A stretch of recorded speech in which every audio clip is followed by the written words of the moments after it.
the room. I'd always hated tidying my room. Every night I stared at my messy room with clothes lying on the floor and gaming consoles scattered over my bedside table. I'd just been playing too much of that Minecraft game. Oh, and don't mention my Lego. I can't get into bed without my mum yelling at me to tidy my room.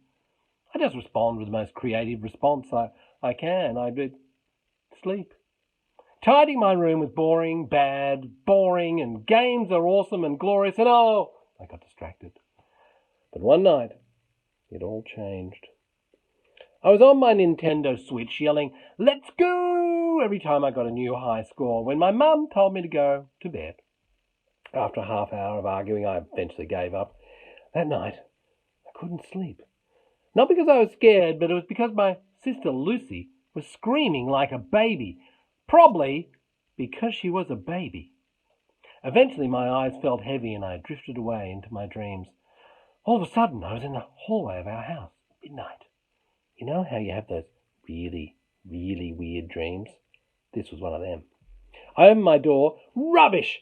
A pile of it. The garbage was tumbling down towards me, and the last thing I heard was my mother yelling, "I told him to tidy his room." Then darkness. My eyes flung open. Could that be the future? Could that be what happens to me in years to come? Surely not. If I wanted to die, I certainly would not like to die from a monstrous mountain of garbage falling on me. Call me crazy, but I'd say that dream changed my life. That was the day I decided to tidy my room.